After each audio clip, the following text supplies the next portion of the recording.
This is a channel message from your spirit team about money that's on its way to you. So you're going to want to save this video so you can come back to it later.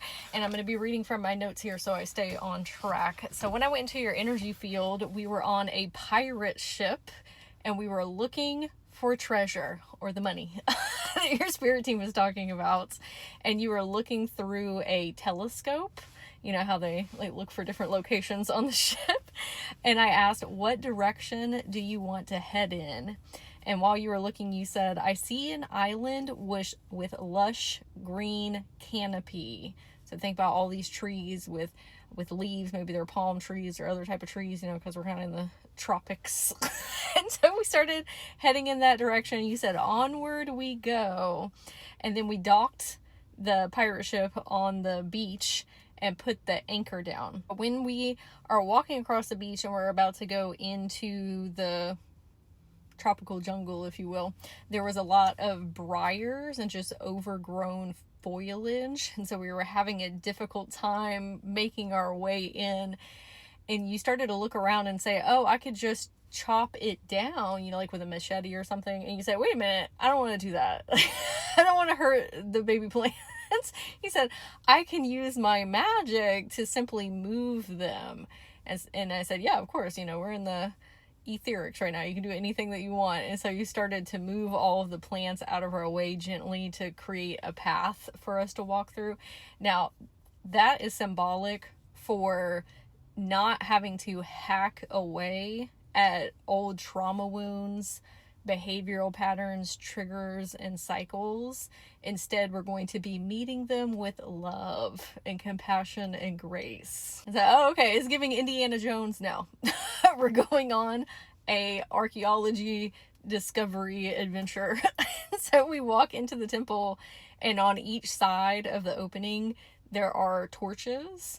And so we took them and lit them so that we could illuminate where we were headed. So this is symbolic of going a little bit deeper into your psyche so we can see what has been running in the background. When we were looking around, I said, it seems that we are in a maze. So imagine we're in this temple and there are 5 different corridors in front of us. So 5 different paths that we could go down.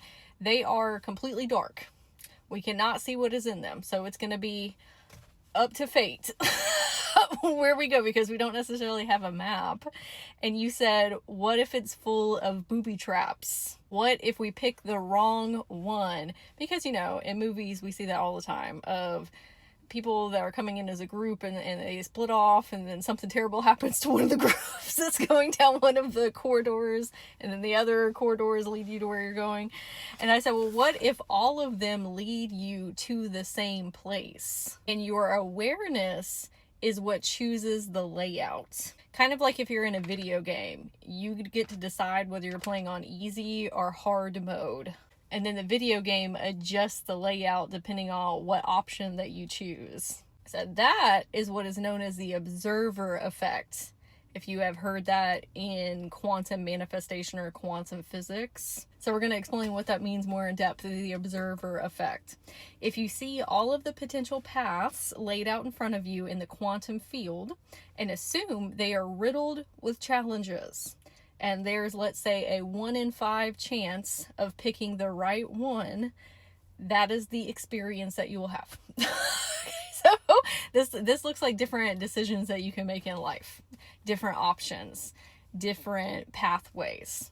And you're saying, 4 out of 5 of these are going to be extremely difficult and hard and arduous, and I'm gonna maybe pick the right one that's a little bit easier, but who knows? Then that's exactly what will happen.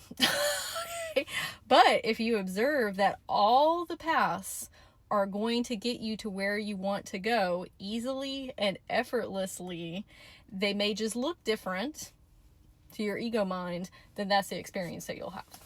So this is you saying, it don't matter which option, it's going to be easy. Easy breezy. Okay, that's the video game option that I chose. And yeah, maybe the different options and decisions that I make in life, the paths look a little bit different from one another, but either way, I'm gonna get to where I'm going. Then that is a life experience that you will have. This one, you looked at me and said, so the challenges are self-imposed because we believe they will be there. And I said, yes, that's what we have been taught or experienced thus far. So this goes back to programming from society, religion, culture, or you have had a whole bunch of experience of challenging things that have happened in life, but that's because of programming or living by the rules of society.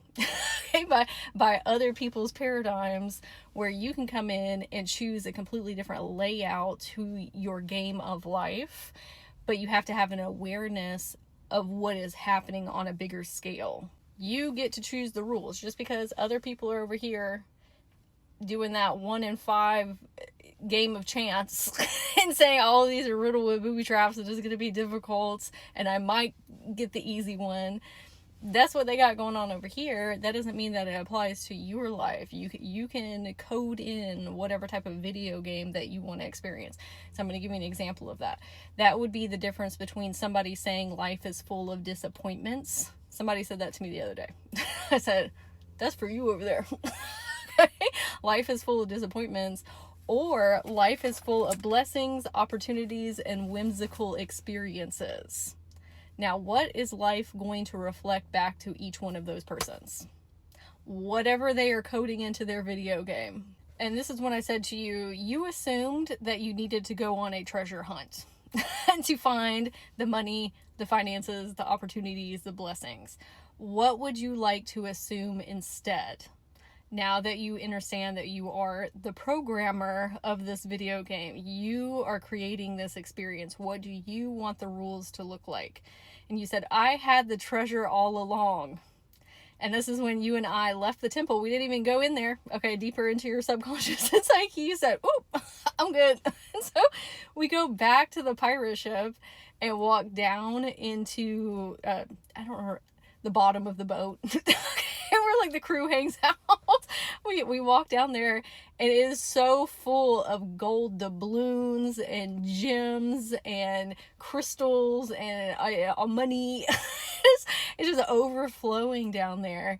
And going down to the bottom of the boat is representative of going a little bit deeper into your subconscious by having an awareness, illuminating what was happening on that bigger scale of, oh, wait a minute, I get to decide what my experience is. Oh, the treasure was here all along. I just needed to have that realization. And that's something that you can take with you if you have any beliefs come up throughout the day of, I'm choosing easy mode. Those are the rules of my game.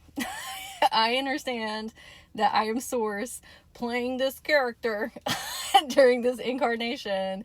And maybe in the past I experienced XYZ, but that doesn't apply to me right this second because I have the awareness, and I'm going to move forward with that of it's easy and effortless, and all paths are getting me to where I want to be, and I already have everything that I have been seeking within me. I would love to hear in the comments if this message resonated with you, if it gave you the encouragement that you needed, if you would like to connect one-on-one. I do have resources for that in my bio, and I'm wishing you an absolutely magical day.